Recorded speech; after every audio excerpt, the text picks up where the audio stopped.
You guys, can you even believe it? We have made it to chapter 7, which is the last step of the math therapy framework. I am super excited to be here with you. Welcome back to the Modern Math Teacher Podcast. I'm your host, Kristen Moore.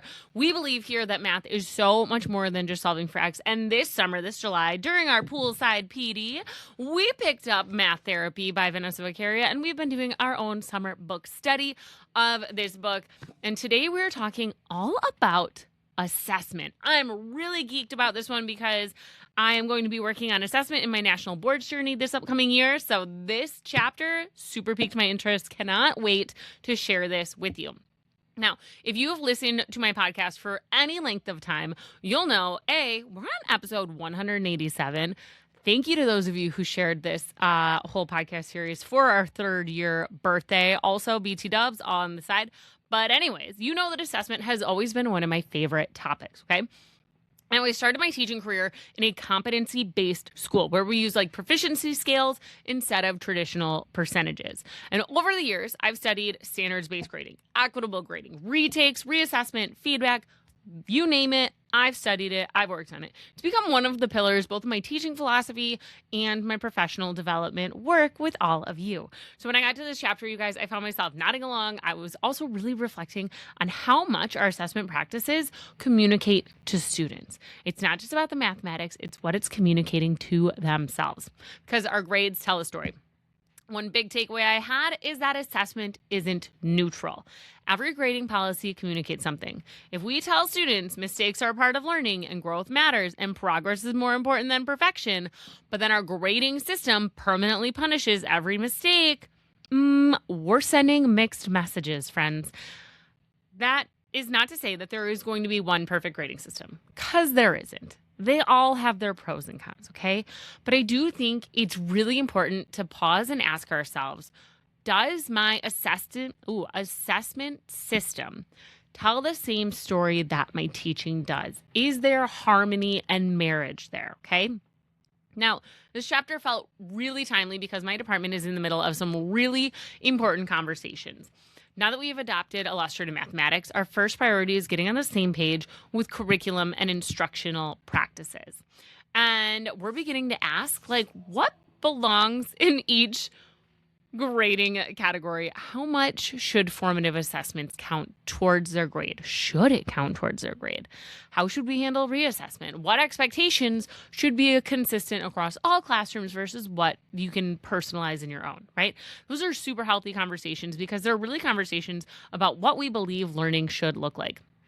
And one thing I've landed on in my own classroom is that formative and summative assessments serve different purposes. And I know we know this, I know we say it, we're formative, it informs you of the learning that's happening in real time. Summative is a summary of their learning at the end of the time. Cool, great, love it. We're still talking about it, okay? So for formative checkpoint quizzes, I prefer paper personally because I want to see the student thinking. I want to see their reasoning, their process, their precision. Those assessments are going to help me identify misconceptions while the students are still learning, right? So I can give the good feedback that I mentioned in the last episode. I can pull small groups if I need to. I can collect evidence with the students to help them see themselves growing and changing as a math student, okay? But by the time we reach the unit assessment, we've been switching to Delta Math, okay? At that point, I'm asking a different question. It's, can the student demonstrate proficiency with the learning targets? And those are two different purposes. And I think that's okay, right? I want to capture their in-the-moment thinking and give them an opportunity to review and revise and redo all along the way while we're in that unit. But then at the end, I want to know, what do you actually know? How well do you actually know it? How precisely do you actually know it? Okay? So two different things, two different systems. One is paper and pencil. One is Delta Math, where it does most of the grading for me. And those are just my thoughts. I'd love to know what your thoughts are, though. Okay. So another thing that this is causing me to think about is retakes, because I do definitely allow retakes in my classroom, right? This chapter reinforced me that the retake itself isn't what promotes growth, though, right? It's the learning between the attempts that is promoting the growth. So in my classroom, Students don't simply retake an assessment because they want a higher score. For a checkpoint quiz, they need to make sure that they've completed the homework from that section, checked their answers, and asked good questions. The checkpoint quizzes are almost always exactly what they've been doing in their lessons, just framed slightly differently. And these are created by Illustrative Mathematics, and it's got great scoring guidance for me. So they got to make sure that they've done their homework. Okay, that's rule number one. However, from a unit assessment, my students need to make sure that they've completed the unit review, right? Instead of going back and checking all their homework, they have to have done that unit review, and they have to complete the test corrections, which is another reason why I love using Delta Math for this. And yes, I can create my own problems in Delta Math that are using the same ones as Illustrative Mathematics. I just have to configure it, which is kind of fun for me if I'm being honest, okay? But they've got to do those things. And why do they have to do those things? Either having all the homework completed or the review and the corrections, right? Because something should be different between attempt 1 and attempt 2. The reassessment is really just giving students an opportunity to demonstrate learning that happened in between those 2 attempts. And this reminds me time and again of a shirt that I wish I was wearing right now. I even thought about wearing this one when I was making this, but I know most of you actually listen to this on the podcast, and so you're not even seeing me in real life. You don't even know what I'm wearing or what my office looks like, and that's cool. No big deal. But it's the line, progress over perfection. Okay, Vanessa asks us to consider whether our grading practices actually communicate that same belief. Ooh, wow. Ouch, mic drop. She's right, you guys. We spend so much time encouraging productive struggle, celebrating mistakes, and talking about growth mindset. Then the students feel like the only perfect performance counts at the end of it. That's a dissonance, right?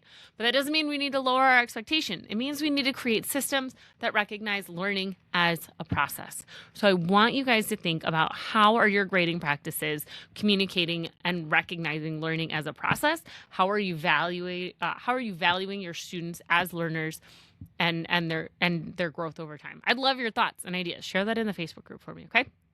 Cool. As we went through here, another big takeaway was all about the SMART goals.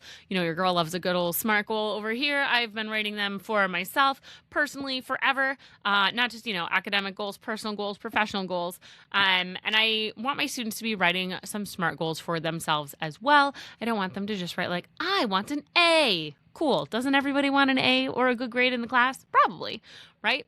But I want them to think about what their goal is going to say. And it doesn't have to be academic based, right? It could be like, I want to feel less anxious before quizzes, or I want to ask one question every class, or I want to complete every homework assignment for the whole unit. And those are the kinds of goals that I think really matter, because those are the habits that lead to stronger math learning, which is my goal, right? So in my Algebra 1 Proficiency Lab, we already begin each Monday by checking in, reflecting, and setting goals. And this chapter helped me realize that I can make those conversations a little bit more intentional. Awesome. Okay, the next big takeaway I had here was breaking learning into what Vanessa calls dopamine bites, because that sounds like a yummy snack, but also like everyone wants a good hit of dopamine, right? So having those small, meaningful celebrations of progress and getting that quick hit of dopamine. So as I thought about the structure of like my own classroom, I realized illustrative math already kind of gives us that natural structure, because each unit is broken into sections. Each section ends with a checkpoint, an opportunity to reflect and grow in there. So instead of treating those as just like another quiz, I want my students to see them as opportunities to pause and recognize growth. Not because they've mastered everything, right? But because they're making progress in the unit and progress towards those learning goals over time. Okay. What I'm really excited about though, and I'd love your thoughts on this again as well, is creating a unit progress tracker for my intervention students, because I want them to be setting themselves an academic and a mindset goal for each unit. Throughout the unit, I want them to record their checkpoint quiz results from their other classes and note whether they completed a retake, reflect on what they learned, and really compare their growth to their unit assessment. Then, when that unit is done, they can answer questions like, what am I most proud of? What helped me improve? What strategy will I carry into the next unit? Because here is something that I've learned. Students often remember the quiz they struggled on. They forget everything that happened after it. So tracking their own progress is going to help them collect evidence that they are, in fact, growing. All right, let's start wrapping this up. If I had to summarize this chapter in a couple of words, it would be this. Our grading system is one of the loudest messages we send students about what we value.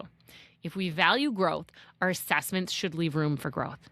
If we value perseverance, students should have the opportunity to demonstrate it. If we value learning, our assessment practices should communicate that learning is a journey, not just a moment. So I'd love for you to reflect on these this week. If your students only experienced your assessment system, but never heard you talk about growth mindset, would they know that you believe growth matters? Would they?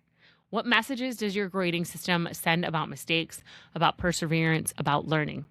Head over to the Facebook group, join in on the conversation. Again, I'd love to hear one assessment practice that you use that helps students recognize their own growth, not just their grade.